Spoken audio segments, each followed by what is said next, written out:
On September last year, my art style changed a lot. Not just how it looks, but also the process behind it and the reason I even draw. And the choice of changing it was very deliberate, but at the same time it also felt very natural that I would get to that point. And the reason being was that was the moment of my life that I started looking at art and the world and my life differently. It was a change that happened on all these three spaces: my mental, my very intimate, personal, and if you want, spiritual place, and the artistic world as well. And the thing that changed the most was me stopping being afraid of being authentic with my art. I stopped chasing virality and this very short-term relationship with success and started building my own empire. And for that, I had to be bold enough to follow through with what I wanted to do, which was something more unique. I stopped making fan art, not because I don't like it, but because it was not my focus and it was not what made me the happier. Sometimes it felt like a bad decision because it made me stop getting those commissions, which would help me on the side sometimes, yeah.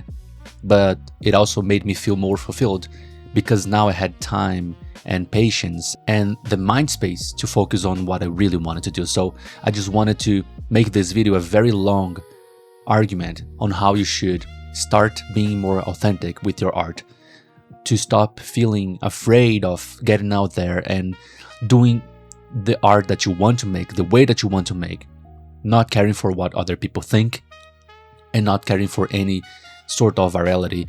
And paradoxically, that's the very same thing that might leverage you to get to a place in which people recognize you more often. So hopefully this is going to be a useful video for those of you who, the same way that I was last year, are feeling trapped in this status quo of art situation, if you want to call it like that.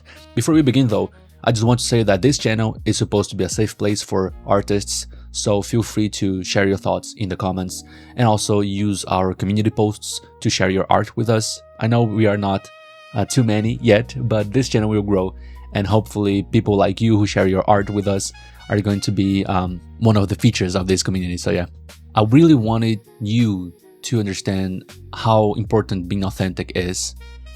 And in a sort of way, being an artist is already stepping into that field and needing to be authentic. You need to be different because being an artist is not the norm.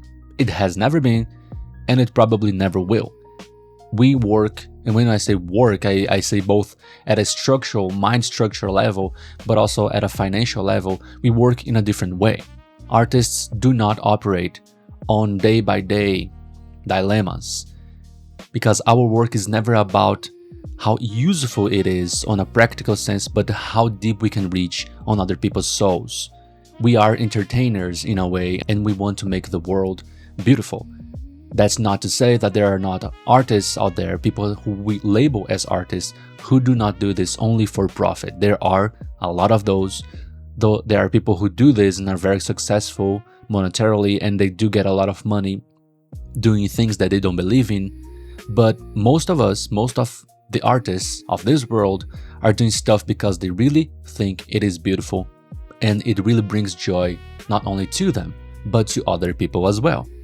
So being authentic is primarily a way of you showing who you really are, what colors do you paint your world with, and what are the things that are in your mind at all times.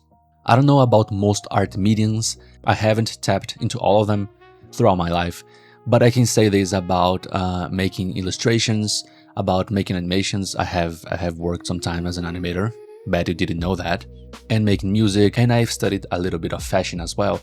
I can say that the references that we get from other people are so inspiring, they can shine too bright in our eyes. And as good as it is to have references and to feel inspired and to have these people who change the way we think and look at the world and make us inspired to make more art, it is very important for us to notice and realize that those people are different from us. We are not the same.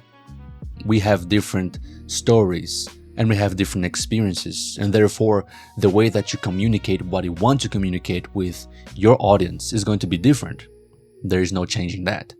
Two people can make the same kind of music and never get to the same audiences. The same way that two art pieces can have basically the same energy and storytelling, and they will make people react differently. Because there's this subconscious level on the relationship between people that happen in the art world that we are never going to fully understand, and that's fine. It's not our job to work on the art that we work on, thinking about how the audience is going to receive that, how the reception is going to happen, because this is an inverted process of thinking. Instead of relying on how people would feel if this art was good, and if it was tailored to them, it would be more interesting and more productive, and in a way more fulfilling to you and your career, to think of the public as a consequence of what you did and not as the objective. You should not aim at people and at what they think of you and your art as these abstract figures that makes you push things forward. It should be the opposite. It should be a consequence of you pushing things forward. Because in a way, it is much like Sisyphus pushing a boulder uphill. There is no end and there is no meaning behind it all. It's not that there is no value, but there is no meaning, because you can attribute meaning to anything. So acting like you cannot think out of the box because people will not have a good reception for what you have to show and tell them is limiting, is a very limiting belief. And the only reason why anything in your life and anything in art in general has become a staple, has become a trope in any media, is because someone has dared to confront the main logic of how things operate at some point. Nothing dictates what is common or not, what is accepted or not. And in a certain way, this is a test for us. It is a way of practicing this psychological boldness that we need as artists to accept rejection, because anything out of the box is going to be rejected. This is the primary reason, I believe, that makes people not wanting to step out of their bubble and try different things, try different ideas, and be authentic with their art. It's because we're afraid of rejection. But rejection is a no only for today. And we have many days in our calendars, hopefully. This fear of rejection makes us so enclosured in what we believe that we know and what we believe that works, that we never dare to step out of it and really try something new. And one of these days, these new ideas that come off our art is going to change how people behave and think about stuff. I have changed from making fan art, which is something that is pretty much a guarantee that if you put time into it and share your art on Twitter, for instance, you're gonna get some commissions. That's how it goes in this industry. I don't know if the winds are going to change soon, but that's how it's been working so far as I can tell. But I've changed from this and trying to make videos on fan art, and yes, those videos are unlisted at the moment. I went from that to make very original art which depicts human stories, which depicts stories that are told not only through illustration but also through design and through typography. Now, is this the kind of art that is going to give me the most number of likes? Not at all, not even close. But it is also the kind of art that I think is more daring, and it makes me happier. If it's not your case, if you're happy making fan art, you should totally keep on doing that and just perfect your craft. But if you're like me and you wanted to express something that doesn't exist yet, if there's this thing inside of you that has this immense potential to make something new, unique, authentic, I think you should follow it. Because it is the only thing that is going to guarantee that you stand out in some way. The thing about following the waves and being like everybody else and doing what you know that works, the bad thing about it all is that as soon as something collapses in that system, you collapse as well. There's nothing that you can do. If your thing is doing fan art and making commissions on fan art, which is something that a lot of people do, as soon as this system changes and it doesn't become as reliable anymore, you have nothing more to offer. I know my argument is very simplistic. Of course, you have plenty of options if that happens. But the thing is, the easier it is to get something, to get to a certain point, to get to a certain status, inside the art community, the easier it is to lose it. And if you are more authentic and irreplaceable at what you do, or at least very close to being irreplaceable, if there's very few people who do what you do, it's way easier for you to just navigate through the hard times and the hardships. Because if it is way harder for you to start the engines and get somewhere, it is going to be way more difficult for this engine to stop. It's all about momentum. And I've been seeing the fruits of that. At some point last year, or it was like 2 years ago, I don't remember perfectly, Twitter got banned in Brazil for some weeks. It was not such a big deal, but I was getting my commissions on Twitter. And it is basically the best social media for getting commissions nowadays. I don't know if that's good or bad, you decided. But I couldn't use Twitter for quite some time. And no, the VPN thing was kind of complicated. It is a complicated talk, but yeah, I couldn't use Twitter for some time. And it really crushed my spirit because I had no outlet. I had no second or third option. But nowadays that I'm getting this more authentic, more unique art style, something very specific that very little people are going to really care for, I can see that paradoxically I have more options. It's funny how that happens, but it does. Because I went from making very recognizable characters in a very recognizable format to making original art, 100% original art, which is not entirely about illustration, by the way. It's a mix of illustration and typography and design. It's very specific, but at the same time, I'm solving a very specific problem for a very specific set of people, and these people are going to exist, and they're going to continue existing throughout my life, hopefully. Hopefully. So you know what I mean? The fear of getting out of this known field, this bubble, is at the same time the very same thing that keeps us from reaching any kind of meaningful success most of the time. Again, my arguments are very simplistic because I want to prove a point. In real life, things are way more complex, but hopefully by now you might have understood what direction I'm heading forward on this. Now, being afraid of being authentic and making the art that you want to make, despite what anybody else says, it says a lot about the world, but also a lot about you. The world is, again, the world. People don't think too much about how things work. You should take this for granted. Because at the same time that this is infuriating, and that you're going to meet a lot of people who have very simplistic ideas on art and on artists, it is your force.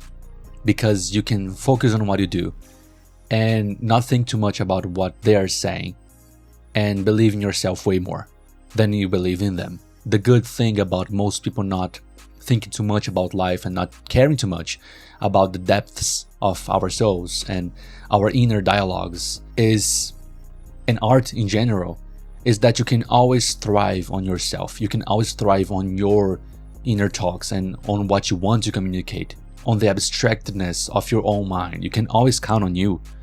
You know more about your art and about how to deal with your art career than they do. And this is great. This is great news. Because at the moment this happens, you can stop blaming the world and how it works. It is the way the world is. Yes, it is the world's fault. It is the way the world is that makes you feel afraid. And you're probably not faulty of not even 90% of the things that happen in your life, but at the same time, it is your duty to stand up for yourself and to protect yourself, the same way that you would probably protect a family member or a very close friend or a partner from the dangers and the harshness of this world, and trying to motivate them to be themselves and getting out there and being unique and heading towards success, even if it feels very difficult and very harsh. You should do the same to yourself. It says a lot about us when we feel so afraid of changing our art style and the direction we are taking with our art projects that it reflects throughout everything that you do. It is very noticeable when someone is trying to quote-unquote copy someone else's art style. We think it's beautiful, we see the success around it, we see the magic that it brings to other people, and we try to copy that, without realizing that we cannot copy that because we cannot become them. The only person that we can become is a better version of ourselves. It is not our duty to look at the success of other people and the magic that it brings, the joy that it brings to other people's lives, and try to copy that.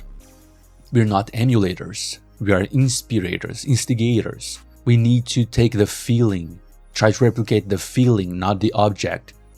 The art medium that causes those feelings and those events in real life, they are just the way, the path. We should not take them as products, as final products that we are pursuing. The emotional states that our art make in other people are the real deal. You don't want to make a specific kind of art. You want to make an art form, something that makes other people feel different. That's why you get inspired by people who make great art. You don't want to replicate what they do. Art is not about that anymore. It has been like that in the past. Like the art of copying people and copying styles. It has been like that. Mainly in literature, you might know that. But it's been ages. It's been a long time. The world doesn't operate on that level on art anymore. Right now, it's all about authenticity, so you should follow that. By the way, I have used fan art throughout this video just because it was my personal story. But even in fan art, you can always have your personal flavor on things and try to be creative and explore ideas and tropes with your particular art style. There's nothing that is going to stop you. Nothing can hold you from being creative in what you do. It doesn't matter if the IPs are yours or not. Just wanted to clear this out just to make sure, because it felt like I was attacking people who make fan art, and I'm definitely not. Fan art, fan illustrations are still one of my favorite things ever, so it's definitely not what I intended on the things that I said. But hopefully my point was clear on that, and hopefully this encouraged you to think about your own art in a way that makes you not feel afraid anymore, but hopeful on what's out there, on the possibilities. Because again, it feels like if we go too niche and go too specific on what we do, there's going to be way less people who think that what we do is cool and all, but there's a space for everyone. There's a place for all of us. And a lot of people have a lot of very niche things that they do like, that they do love, they're passionate about. And it doesn't matter what it is that you pursue. It doesn't matter how niche it is. There's going to be people who admire what you do. So don't be afraid of changing things a little bit and throwing new colors at a canvas and being creative and stepping out of the box and looking at things from different lenses. This will do something to your art and to your art career that the world cannot do, which is make things fresh and make things feel good. At the end of the day, we just want to feel good. We just want to feel cool with ourselves and people around us. So if there's something that can make your art feel fresh and cool and it's not a pain to work on it anymore, you should do it. And if being authentic and stepping out of the box and trying new things and being creative with your art in a way that you have never been before is what makes this positive change, I think this is the first thing that you should pursue from now on. But yeah, these are just some thoughts that hopefully could help some of you all to figure out new stuff about yourself and your art. Again, this is a safe place for everybody on the art community. And even if you're not on the art community, but just thinks that this kind of thinking process really helps you, feel free to comment with your personal ideas and stories on that, and use the community post to share with us what you've been working on. I'll be more than glad to take a look on that. And just before we wrap this up, I just want to say that I'm working on a book on art and life, and the first chapter is going to be forever free, and it's available right now, so definitely check it on my description. And if you want to help this channel and think that this can be a positive change on the art community, definitely like this video and subscribe to the channel. I'm planning to make videos way more often from now on, and I already feel like I'm speaking better on the microphone. I feel like I'm improving, so that's definitely a good change. So yeah, thank you so much for listening to me, and hopefully I'm going to see you here next time. See ya.